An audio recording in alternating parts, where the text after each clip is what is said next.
अस्सलामुअलैकुम दोस्तों और साथियों, उम्मीद है आप लोग खैरियत से होंगे। इस वीडियो में हमने बात करनी है कि आजकल एक नए टेस्ट की बात की जा रही है जिसको हम कहते हैं कोपेप्टन। ये एक प्रोटीन है और इस टेस्ट की बात इसलिए की जा रही है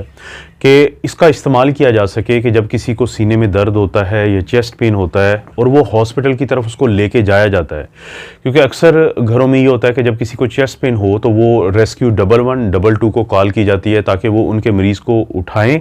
एम्बुलेंस में मुंतकिल करें और वहाँ से हस्पताल लेके जाएं। तो इस दौरान कुछ टाइम ज़ाया होता है, कुछ टाइम लगता है रास्ते में हॉस्पिटल पहुँचते पहुँचते तक।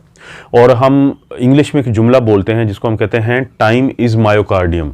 टाइम इज़ मायोकार्डियम का क्या मतलब है कि मायोकार्डियम कहते हैं दिल के पट्टे को, कि जितना टाइम गुजरता जाएगा और अगर वो खुदा न खास्ता दिल का अटैक है तो वो जो दिल के पट्टे हैं उनको नुकसान होता जाएगा, यानी वक़्त के साथ साथ नुकसान हो सकता है अगर फौरी इलाज ना शुरू किया जा सके।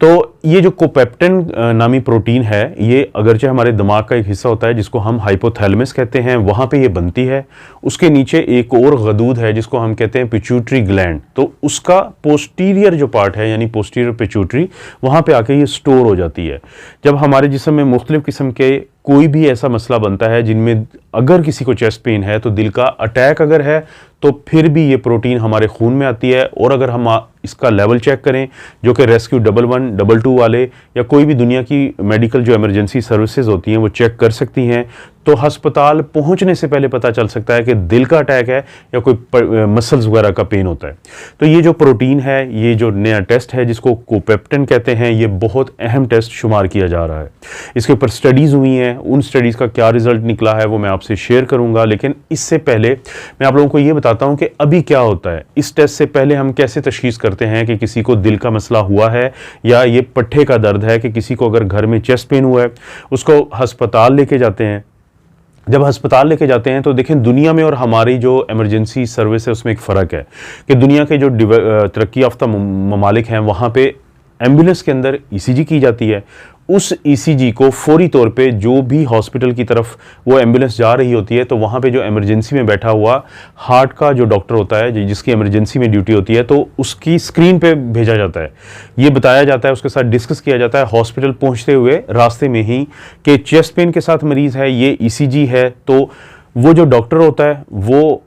जिस हॉस्पिटल में बैठा होता है जिसकी तरफ वो एम्बुलेंस जा रही होती है तो वो पूरी तैयारी कर लेते हैं उस ईसीजी को देखते हुए कि दिल का कितना बड़ा अटैक है अगर है भी इस मरीज़ को। मिसाल के तौर पे ईसीजी को देखते ही ये पता चल सकता है कि इस शख्स को, मर्द को या औरत को जिसको घर में चेस्ट पेन हुआ है, सीने में दर्द हुआ है और हमारी जो एम्बुलेंस है वो लेके आ रही है इसको, तो इसको कहीं दिल का सबसे बड़ा अटैक तो नहीं है, जिसको कहते हैं हम ST एलिवेशन MI या स्टेमी, यानी जिसमें खून की जो कोरोनरी आर्टरीज होती हैं जो दिल के पट्टों को खून देती हैं तो वो सारी मुकम्मल तौर पे बंद होती हैं। यानी left circumflex artery, left anterior descending artery या राइट कोरोनरी आर्टरी, ये बड़ी 3 आर्टरीज होती हैं। बाकी फिर इनकी छोटी छोटी ब्रांचेज होती हैं, ऑब्ट्यूज, मार्जिनल और डायगोनल और पोस्टीरियर डिसेंडिंग आर्टरीज, वो एक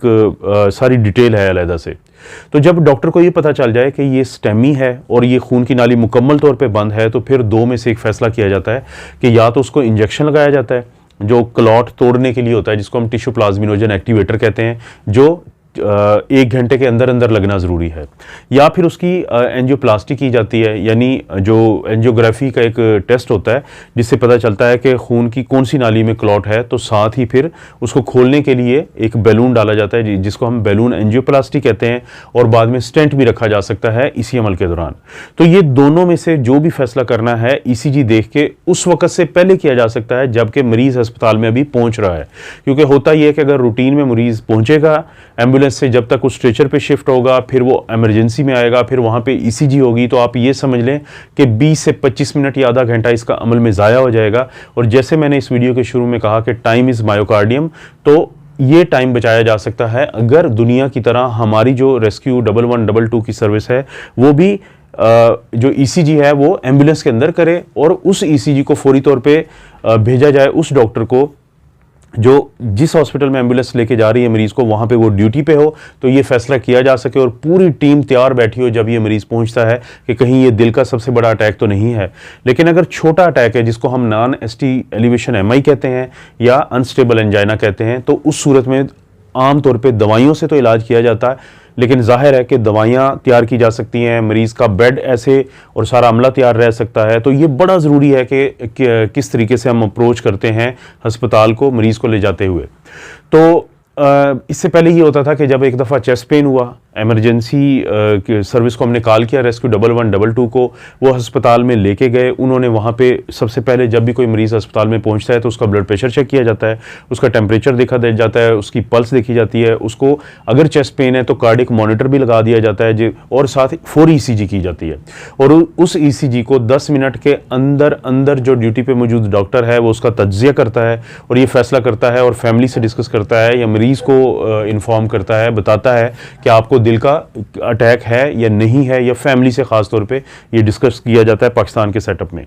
और उसके बाद फिर हम एक टेस्ट करते हैं, एक तो फौरी तौर पे जब मरीज़ पहुंचता है तब करते हैं, और एक 3 से 4 घंटे के बाद किया जाता है, उसको हम कहते हैं ट्रोपोनिन्स। ट्रोपोनिन्स क्या होती हैं? ये कुछ प्रोटीन है, ये कुछ एंजाइम है जो मरीज़ के उन पट्ठों के अंदर होते हैं जो दिल के पट्ठे होते हैं। लेकिन जब दिल के वो पट्ठे जो हैं उनको जब डैमेज होता है, जब नुकसान होता है, तो यही जो एंजाइम है ये बाहर निकलते हैं। और या तो बाज़ औक़ात शुगर के मरीज़ होते हैं, उनको दर्द चल रहा होता है सीने में लेकिन वो महसूस नहीं कर रहे होते, तो बाज़ का तो वो घंटों से चल रहा होता है दर्द। तो हो सकता है कि फौरी तौर पे ट्रोपोनिन पॉजिटिव आ जाए, या 3 से 4 घंटे के बाद तो लाजमी पॉजिटिव आ जाता है, लाजमी मुस्बत आ जाता है अगर उस मरीज़ के दिल के पट्टों को नुकसान हुआ हो तब। लेकिन अगर नुकसान ना हुआ तो उस सूरत में ये नेगेटिव आएगा और हम ये कहेंगे कि ये अनस्टेबल एंजाइना है, यानी ECG में भी चेंज हो सकती है, जिसको हम T वेव इन्वर्जन या ST डिप्रेशन कहते हैं, और चेस्ट पेन भी हो सकता है। लेकिन मरीज़ के जो दिल के पट्टे हैं उनको नुकसान नहीं हुआ होता, तो इसको हम कहेंगे अनस्टेबल एंजाइना। ये दिल का ये भी अटैक होता है, लेकिन दवाइयों से फिर इलाज शुरू किया जाता है। तो अगर किसी का ट्रॉप पॉजिटिव आ जाए या 3 से 4 घंटे के बाद पॉजिटिव आ जाए तो फिर, और T वेव इन्वर्जन ECG में हो या ST डिप्रेशन, यानी ये दोनों वो चीज़ें हैं जो ECG के अंदर आपको नज़र आती हैं कि ज़ाहिर है ये टेक्निकल चीज़ें हैं, मेडिकल स्टूडेंट्स के अलावा या नर्सेज के अलावा आम लोग ये नहीं समझ सकते। लेकिन उसकी मदद से हमें ये पता चल जाएगा कि किसी की ECG में ये चेंजेस हैं, उसको चेस्ट पेन के साथ लेके आए थे और उसका ट्रोपोनिन भी अगर जो टेस्ट है वो पॉजिटिव आ गया है, तो इसका मतलब है कि इसको नॉन ST एलिवेशन MI है। MI का मैं गुज़िश्ता भी एक वीडियो में बता चुका था कि इसे कहते हैं मायोकार्डियल इन्फार्क्शन। इन्फार्क्शन कहते हैं डेथ को, और मायो कहते हैं मसल को, और कार्डियक है दिल। यानी दिल का पट्ठा जब मुर्दा होता है तो वो टूट फूट की वजह से उसके अंदर जो एंजाइम होते हैं वो खून की सर्कुलेशन में आ जाते हैं, जिनका हम टेस्ट करके मालूम कर लेते हैं कि किसी के ये पॉजिटिव हैं या नेगेटिव। और जो ट्रोपोनिन्स होते हैं ये 2 किस्म के होते हैं, एक को हम कहते हैं ट्रोपोनिन T और एक को हम कहते हैं ट्रोपोनिन I। अक्सर हम ट्रोपोनिन T करते हैं क्योंकि इन दोनों का रिपोर्ट जो है वो 15 से 20 मिनट में हमारे सामने, हम मरीज़ के सामने जो टेबल होता है उसी पे कर लेते हैं और ये रिपोर्ट आ जाती है कि पॉजिटिव है या नेगेटिव है। इसको हम क्वालिटेटिव कहते हैं। लेकिन अगर हम ये मालूम करना चाहते हैं कि डिजिट में कितना ज़्यादा बड़ा हुआ है तो वो क्वांटिटेटिव कहलाता है, उसमें थोड़ा टाइम लगता है उसकी रिपोर्ट आने में। तो ट्रोपोनिन T किया जाता है, लेकिन वो मरीज़ जिनको गुर्दों का कोई मसला हो, वो जिनकी सर्जरी हुई हो या प्रेगनेंसी हो या उनका कोई एक्सीडेंट भी हुआ हो या जिसमें कोई और इन्फेक्शन चल रही हो, तो उनमें हम ट्रोपोनिन I करते हैं। क्योंकि जो ट्रोपोनिन I है, कहा जाता है कि अगर ये मुस्बत है तो ये बहुत ज़्यादा कार्डिक स्पेसिफिक है, तो इसका मतलब है कि दिल का ही मसला है। यानी इस वक्त जो मैंने आपको रूटीन बता दी कि हम ये तरीका है जो आजमाते हैं, लेकिन इसमें बहुत ज़्यादा टाइम जो है वो ज़ाया होने का डर होता है। तो ये जो नई स्टडीज़ आई हैं जो हज़ारों लोगों पे की गई थी, डेनमार्क में की गई हैं, तो उसमें यही चीज़ साबित हुई है कि जो कोपेप्टन नामी प्रोटीन है, अगर उसको भी चेक किया जाए और जो ट्रोपोनिन्स हैं उनको भी चेक किया जाए तो जल्दी बताया जा सकता है डॉक्टर की तरफ से कि आपके मरीज़ को दिल का अटैक है या नहीं है, ताकि अगर मरीज़ को डिस्चार्ज भी करना है तो फिर वो किया जा सकता है।